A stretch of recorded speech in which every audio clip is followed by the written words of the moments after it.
जय हिंद दोस्तों, मैं निधि बेन चौहान। तो आज हम करेंगे कुछ ऐसे क्वेश्चन जो लास्ट ईयर्स में क्लास 10th में बोर्ड में आए हुए हैं। तो चलिए शुरू करते हैं। बहुत ही इंपॉर्टेंट क्वेश्चन है, यदि आप इनको करेंगे तो निश्चित ही आपको सफलता मिलेगी। ओके, तो पहला क्वेश्चन है यहाँ पे, लघु वृत्तखंड का क्षेत्रफल ज्ञात करो जिसकी त्रिज्या 42 सेंटीमीटर और चाप 44 सेंटीमीटर हो। ओके, अब यहाँ पे हमें चाप दी है 44 सेंटीमीटर। ओके, चाप है हमारी, ये देखो ADB, ये हमारी यहाँ पर चाप है। तो ये दी गई है 44 सेंटीमीटर।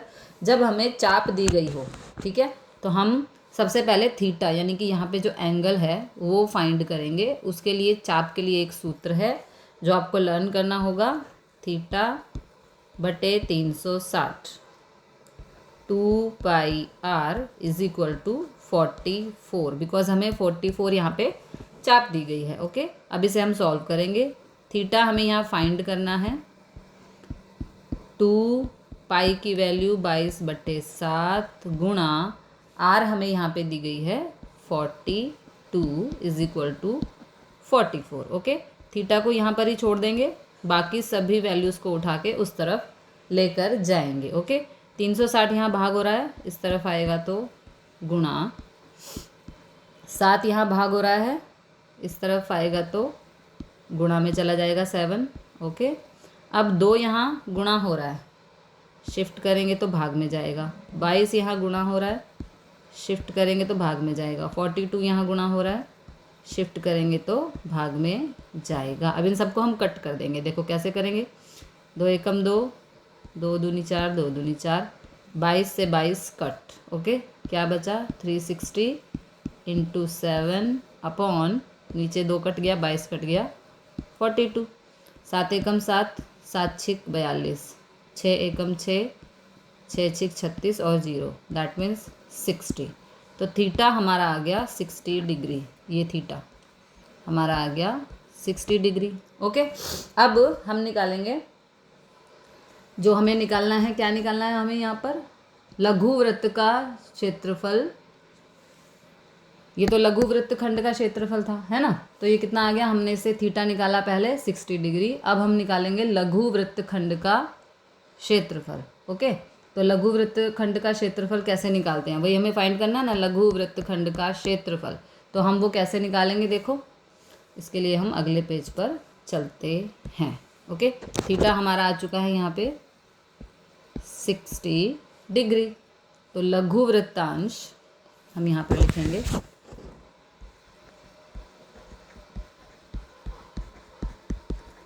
लघु वृत्तांश। लघु वृत्तांश क्या है यहाँ पे, OADB। ओके, OADB, और इस पूरे में से हम माइनस करेंगे इस त्रिभुज को OAB को, तो हमारा क्या निकलेगा, ADB। ओके, माइनस समबाजू का क्षेत्रफल। और हमें निकालना क्या है यहाँ पे, लघु वृत्तखंड। ठीक है, लघु वृत्तखंड का हमें यहाँ पे क्षेत्रफल निकालना है। ठीक, तो लघु वृत्तांश, लघु वृत्तांश क्या है, OADB, तो यहाँ पे मैंने लिख दिया है। और समबाजू क्या है यहाँ पे, समबाजू है हमारा OAB।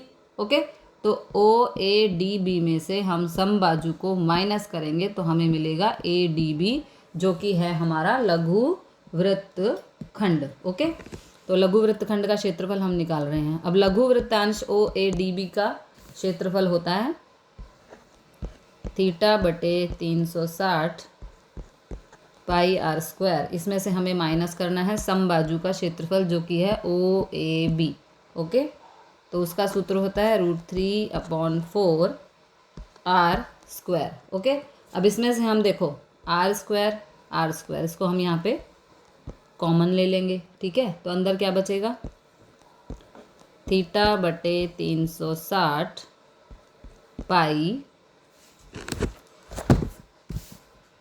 माइनस √3/4, बिकॉज हमने r² को कॉमन ले लिया। अब इसे सॉल्व कर देंगे, 42 गुणा 42, क्योंकि r हमारी 42 है, थीटा हमारा 60 आया था अभी, 360 गुणा 22/7 माइनस √3/4। सभी वैल्यूज़ हमने पुट कर दिए यहाँ। 42 गुणा 42। अब यहाँ पे कट करेंगे, देखो 0 से 0 कट, 6 एकम 6, 6 छिक 36, कितना आया 1/6।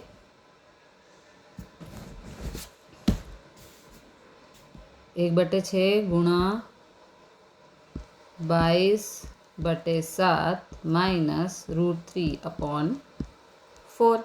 ओके, फिर से दोबारा कट करेंगे, देखो 2 तिया 6, 2 एकम 2, 2 एकम 2। 42 गुणा 42, अंदर क्या बचा हमारा 11 एकम 11, 11 एकम 11 और 3 सते 21 माइनस √3/4। ये बच गया हमारा। अब इसे हम सॉल्व करेंगे, कैसे करेंगे देखो, यहाँ कर देती हूँ। 42 गुणा 42 एज इट इज़, अंदर तिरछी गुणा और फिर छेदों की गुणा होगी, तो 11 चौक 44 माइनस 21 एकम 21 √3/21 चौक 84। ओके, अगेन यहाँ पे देखो ये दोनों कट जाएंगे, है ना, ब्रैकेट है, दैट मीन्स गुणा है, तो गुणा होता है तो तिरछा हमारा कट जाता है। ओके, तो 42 एकम 42 और 42 दूनी 84। अब 2 से इस 42 को कट कर दो, तो 2 एकम 2, 2 दूनी 4, 2 एकम 2, हमारा आंसर आया 21 ब्रैकेट में 44 माइनस 21√3। ये हमारा हो गया answer. Some is over. Okay, अगला क्वेश्चन देखते हैं। अगला क्वेश्चन के बोला गया है, एक गोले को पिघलाकर, ये बड़ा गोला है, ओके, छोटी बॉल बनाई है, इस गोले को पिघला है, जो बड़ा गोला है ना इसको हमने पिघला दिया है, और इसकी त्रिज्या है हमारी, इसकी त्रिज्या है 3 सेंटीमीटर। ओके, एक मिनट, गोले की त्रिज्या, हाँ, बड़े गोले की त्रिज्या है 3 सेंटीमीटर, और जो छोटे, जो इससे बॉल बनाई गई हैं, जैसे ये हमने एक बॉल बना दी इससे, इसका जो व्यास है मीन्स डायमीटर है वो है पूरा का पूरा, ओके, 0.6। इसका जो बड़ा गोला है इसकी त्रिज्या हमें 3 दी गई है, और जो जिससे बॉल बनाई गई है उसका डायमीटर यानी कि व्यास है 0.6। तो यहाँ पे हमें आर फाइंड करनी होगी छोटी बॉल की, तो आर कैसे फाइंड करते हैं, 0.6/2, तो आंसर आया 0.3। तो जो छोटी बॉल बनाई गई है उसकी आर आ गई 0.3, और जो बड़ा गोला था उसकी त्रिज्या है, इसको हम बड़े आर से शो करेंगे क्योंकि ये बड़ा गोला है ना, इसकी त्रिज्या हमें दी गई है 3। ओके, एक बड़े गोले से छोटी बहुत सारी, बड़े गोले को पिघला कर बहुत सारी छोटी बॉल बनाई गई, तो जो बड़ा गोला है उसकी आर यानी कि त्रिज्या है 3, और जो छोटी बॉल बनाई गई हैं उसका व्यास हमें दिया है 0.6, तो व्यास से हमने आर फाइंड किया भाग 2 करके, तो हमें मिला 0.3, तो छोटी बॉल की त्रिज्या हो गई 0.3। ओके, अब इसे सॉल्व कर लेते हैं। तो माना बड़े गोले की त्रिज्या, जिसे कि हम बड़े आर से शो करेंगे, ठीक है, वो है हमारी यहाँ पर 3, ठीक है, और छोटी बॉल की त्रिज्या जिसे हम शो करेंगे छोटे आर से, तो वो हमारी आई है 0.3। 0.6 व्यास था, भाग 2 कर दिया तो 0.3। तो अब हमें बताना है कि जो इस गोले को पिघलाकर छोटी बॉल बनाई गई है उसकी संख्या कितनी है। तो बहुत सिंपल है, देखो, बॉल की संख्या कैसे निकालेंगे, ऊपर घनफल गोले का, जो बड़ा गोला है उसका घनफल, और बटे एक छोटी बॉल का घनफल। ओके, तो बॉल भी जो है हमारी वो गोले की शेप की होती है, और गोला तो है ही गोला, है ना, तो बस हो गया काम। आपको सूत्र याद होना चाहिए यहाँ पे। 4/3 गोले का घनफल क्या होता है? 4/3 पाई आर का घन।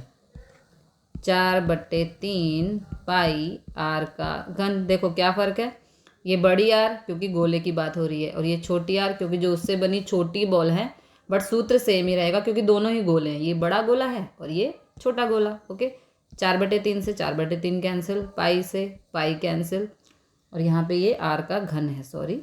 ओके, तो अब बस हो गया काम। बड़े गोले की आर कितनी है? 3 × 3 × 3। छोटे गोले की आर 0.3 गुणा 0.3 गुणा 0.3। ओके, अब इसे सॉल्व कर लेते हैं। 3 × 3 × 3, नीचे पॉइंट हटाएंगे तो ये हो जाएगा 3/10 गुणा 3/10 गुणा 3/10। 3 × 3 × 3 गुणा, अब ये जो डबल बटा है हमारा, है ना, तो इसको यदि हम ऊपर लाएंगे तो ये पलटी मारेगा, यानी कि उल्टा हो जाएगा। 3/10 है तो ये 10/3 गुणा 10/3 गुणा 10/3। 3 से 3 कट, 3 से 3 कट, 3 से 3 कट, 10 धाम 100, 100 धाम 1000। तो कितनी बॉल बनी हमारी? हमारी बॉल बनी 1000। ओके, जब हमने बड़े गोले को पिघलाकर जो छोटी बॉल्स बनाई वो हमारी बनी 1000। ओके, अगला क्वेश्चन देखते हैं।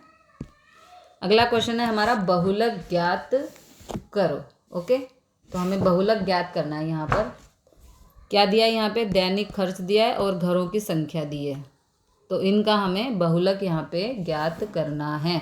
तो बहुलक के लिए देखो हमें क्या क्या चाहिए होता है।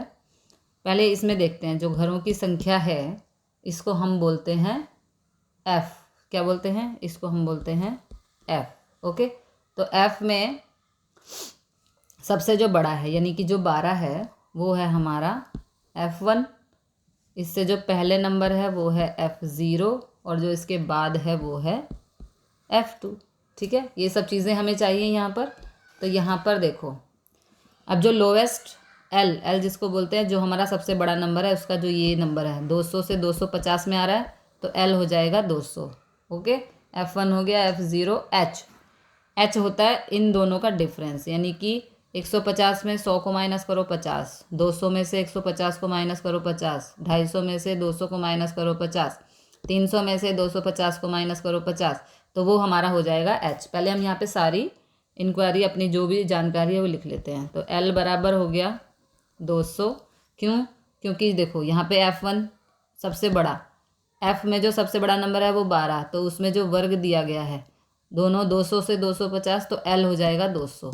ओके, उसके बाद f1 12, f0 5 और f2 2, और h हो गया यहाँ पे 50। h मतलब इन दोनों का अंतर, जो दैनिक खर्च है उनका अंतर हमारा यहाँ पे 50 है। बस अब यहाँ पे आप फार्मूला लगा देंगे।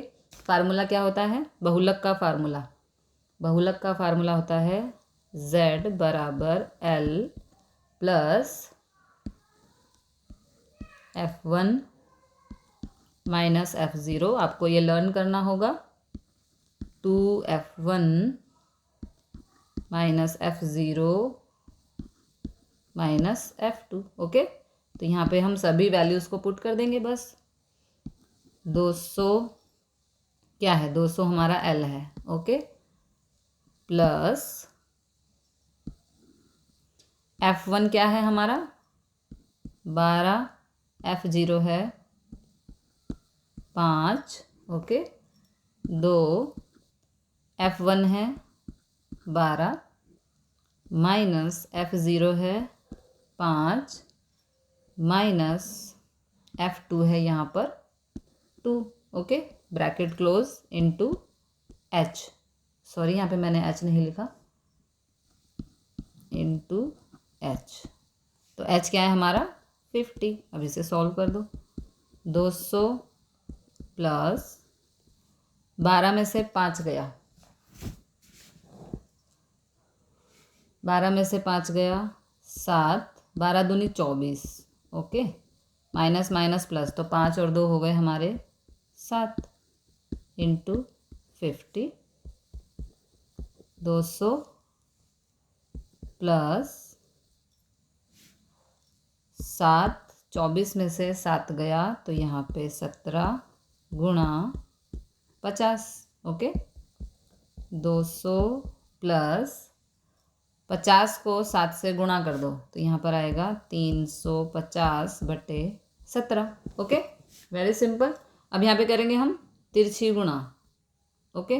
तो 17 दूनी, यहाँ पे कर देती हूँ 3400, है ना। 17 दूनी 34 और 2 जीरो लगा दो, प्लस 350/17, है ना। इसकी तिरछी गुणा कर दी 17 की 200 से, तो 3400 और 350 का 350, 17 का 17, 3400 और 350 को जोड़ेंगे तो 3750/17। अब 17 से 3750 को भाग करेंगे तो हमारा आंसर आएगा 220.59, ओके। अगला क्वेश्चन देखते हैं। एक ट्रेन समान गति से 300 किलोमीटर की दूरी तय करती है। अगर गति 5 किलोमीटर पर आवर बढ़ा दी जाए तो इतना ही अंतर पूरा करने में 2 घंटा कम समय लेती है। गति ज्ञात करो। ट्रेन की गति हमें यहाँ पर ज्ञात करनी है, ओके। तो हम यहाँ पे मानेंगे, माना ट्रेन की गति बराबर x kilometre per hour, okay. तो यहाँ पे हमें एक सूत्र भी यूज़ करना होगा, समय बराबर दूरी बटे गति, ओके। तो इस सूत्र से हम यहाँ पे अपनी जो समीकरण है उसको हम बनाएंगे। समीकरण कैसे बनेगा देखो। पहले में कह रहा है कि भाई एक ट्रेन समान गति से 300 किलोमीटर की दूरी तय करती है। तो यहाँ पे जो पहली सिचुएशन बनेगी, दूरी कितनी है 300, है ना।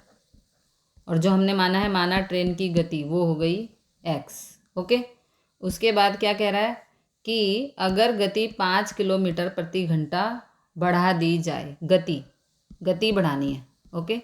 दूरी उतनी है हमारी, हमें क्या बढ़ाना है, गति बढ़ानी है। तो दूरी तो उतनी है, कितनी है 300, है ना। हमें क्या बढ़ानी है, गति।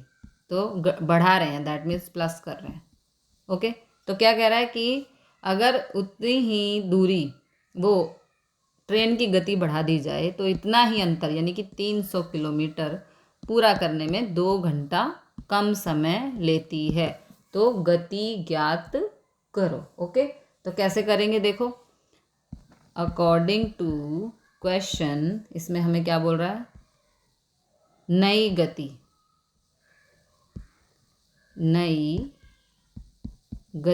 कैसे ज्ञात करेंगे हम नई गति। 300/x+5 बराबर 300/x-2, है ना। क्योंकि कह रहा है कि 2 घंटे कम समय लगेंगे। यदि हम 5 घंटे पर किलोमीटर बढ़ा दें किसको, गति को, तो हमें उतनी ही दूरी तय करने में 2 घंटा कम समय लगेगा। अब जब कम कह रहा है तो यहाँ माइनस कर देंगे, ठीक है। आगे चलते हैं क्वेश्चन को सॉल्व करने। तो अब हम अगले पेज पर इसको सॉल्व करेंगे। कैसे करेंगे देखो। 300/x माइनस 300x+5 बराबर 2। 300/x+5 को शिफ्ट कर दिया इस तरफ और -2 को शिफ्ट करा इस तरफ, तो ये +2 हो गया। अब इसे हम करेंगे सॉल्व, ठीक है। तो सॉल्व कैसे करेंगे देखो। पहले यहाँ पर हम करेंगे तिरछी गुणा और छेदों की गुणा। तो 300 को गुणा कर रहे हैं x+5 से, ओके। और 300 को गुणा कर रहे हैं x से, तो -300x। और अब छेदों की गुणा यानी कि x एक्स प्लस 5 बराबर 2। ओके, अब देखो यहाँ भी 300 है तो यहाँ भी 300 है, 300 को ले लो कॉमन, तो अंदर क्या बचा हमारे पास, x plus 5 minus x upon x x plus 5 बराबर 2। Okay, plus x minus x cancel, अंदर क्या बचा 305 बटे, अब इसको गुणा कर दो, पहले एक्स को एक्स से कर दो फिर एक्स को 5 से कर दो, तो एक्स को एक्स से किया तो एक्स स्क्वायर, 5 को एक्स से किया तो 5 एकम 5x बराबर 2। अब 305 1500 बराबर, अब जो ये वाली पूरी इक्वेशन है यहाँ भाग हो रही है, इस तरफ जाके गुणा हो जाएगी, तो ये हो जाएगा 2x square plus 5x। Okay, 1500, 2 को पहले एक्स स्क्वायर से करो फिर 2 को 5x से करो, तो 2 एकम 2x स्क्वायर, 2 पंजे 10x। ओके, अब यहाँ पे ये द्विघात समीकरण बनता हुआ नज़र आ रहा है।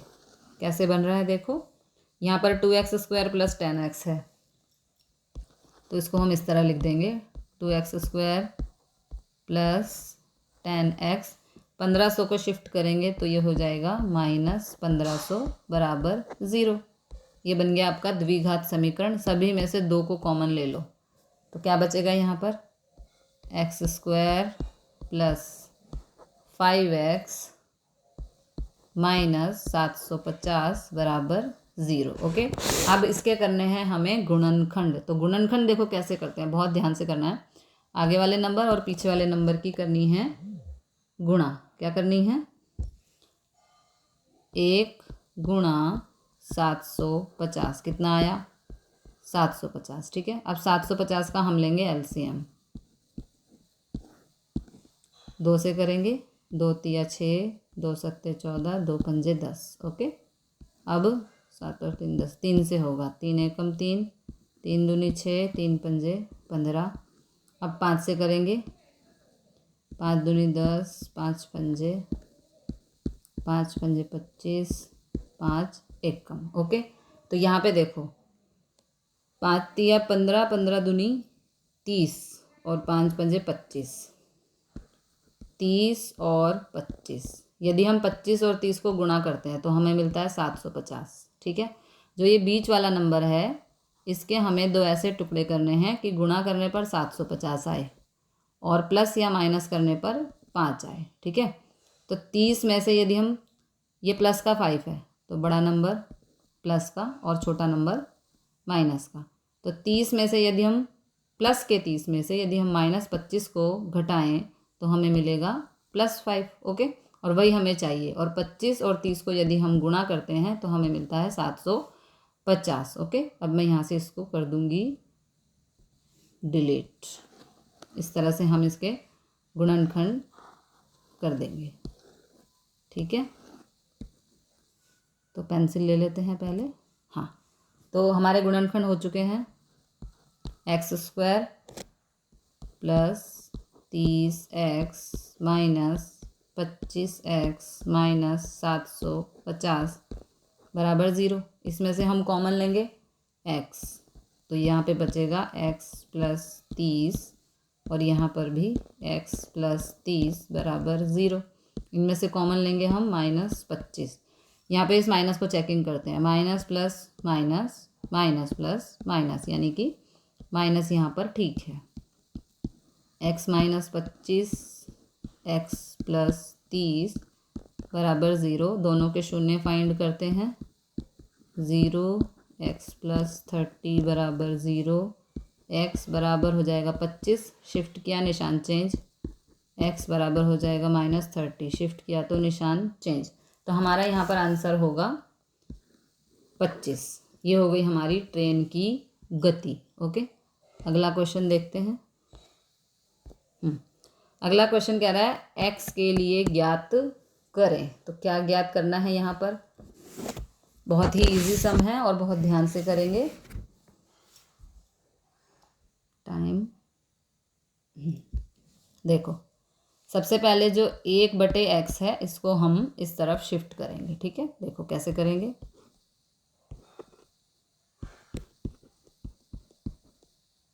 यहाँ प्लस का है तो इस तरफ आके माइनस का, ये बच गया यहाँ पर, ठीक है।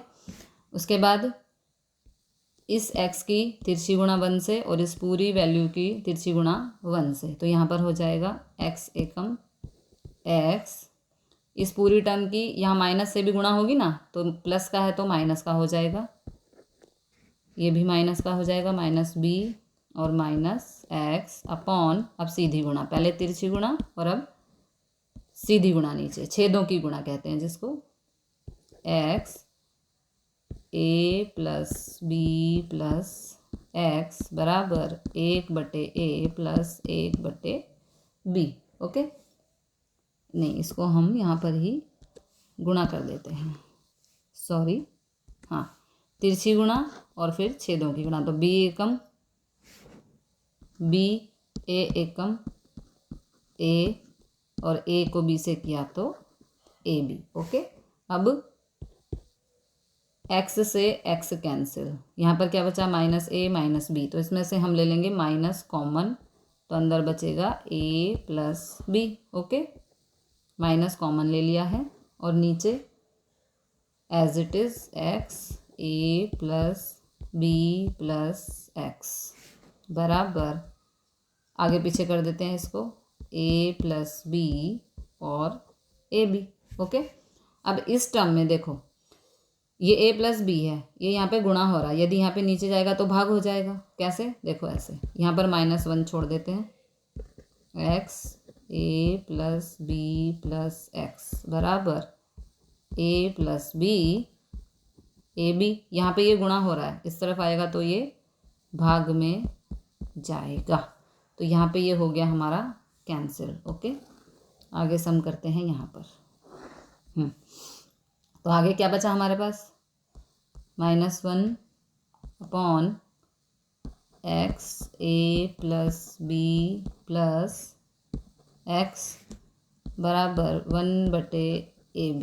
ओके, अब क्या करेंगे, अगेन इसकी तिरछी गुणा हो जाएगी, तो -ab बराबर x a plus b plus x। Okay, अब इस x की पहले a से गुणा,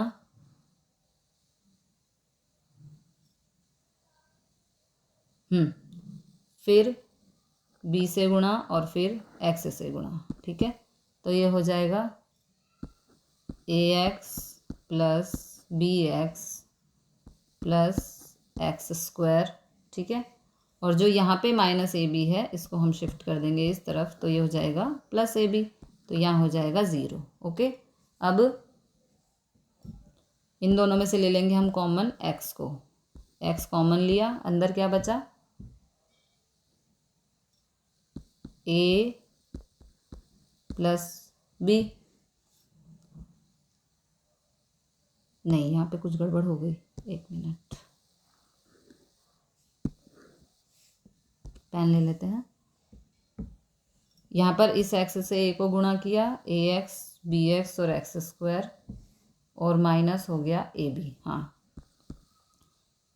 ax फिर b से किया तो bx और फिर x से किया तो x², और जो ये -ab है इसको इस तरफ शिफ्ट करेंगे तो ये हो जाएगा +ab। ओके, तो इसको हम आगे ले लेते हैं x² को, तभी सम होगा, प्लस, क्योंकि द्विघात समीकरण में हमेशा x का वर्ग आगे होता है, plus bx plus ab। Okay, अब इन दोनों में से x को कॉमन लो, तो अंदर बचेगा x प्लस a, जो यहाँ पे आया वही यहाँ आना चाहिए, x प्लस a, क्या कॉमन ले सकते हैं, b कॉमन ले सकते हैं, तो ये हो गया +b। ओके, अब x प्लस b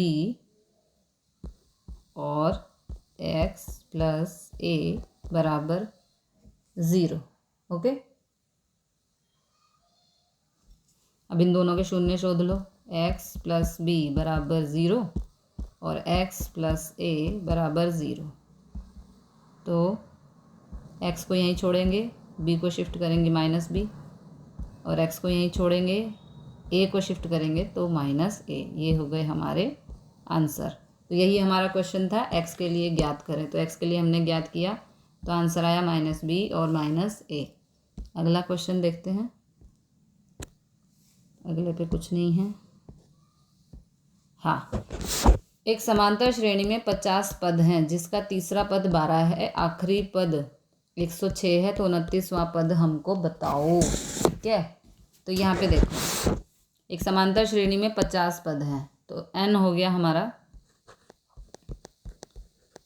50। ओके, उसके बाद तीसरा पद यानी कि A3 को हम क्या लिख सकते हैं?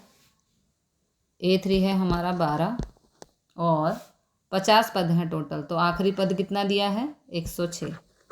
तो 50वां पद यानी कि A50 है हमारा 106। ठीक है, अब A3 को हम कैसे लिख सकते हैं? A3 को हम लिख सकते हैं A प्लस 2D बराबर 12, और A50 को हम कैसे लिख सकते हैं? A प्लस 49D बराबर 106। अब इसे सॉल्व कर लो, यहाँ माइनस निशान बदल दो, प्लस का माइनस, प्लस का माइनस, प्लस का माइनस, ये हो गया कैंसिल। ओके, माइनस के 49 में से प्लस का 2 गया, तो माइनस 47 बराबर माइनस के 106 में से प्लस का 12 गया, तो यहाँ पर आया माइनस 94, है ना।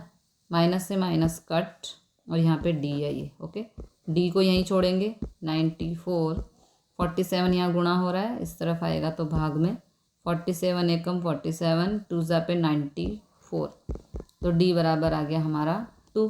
अभी हमें यहाँ पे ए बी फाइंड करना है, तो इसको मान लेते हैं समीकरण 1, इसको मानते हैं समीकरण 2। तो d बराबर 2 समीकरण 1 में रखने पर, ये समीकरण 1 है तो यहाँ d है, यहाँ पे हम रख देंगे 2। ठीक है जी, तो कैसे रख देंगे? देखो, a प्लस 2, डी की जगह रख देंगे 2 बराबर 12, a 2 दूनी 4 बराबर 12, a 12 प्लस 4 माइनस 4 हो जाएगा, 12 में से 4 गया तो 8, तो a बराबर आ गया हमारा 8 और d बराबर आ गया 2। अब हमें क्या करना है? यहाँ पे 29वां पद पूछा गया है कि 29वां पद बताओ, तो इसके लिए हम अगला पेज ले लेते हैं। A29 बताना है, तो A29 को हम क्या लिखेंगे? सॉरी,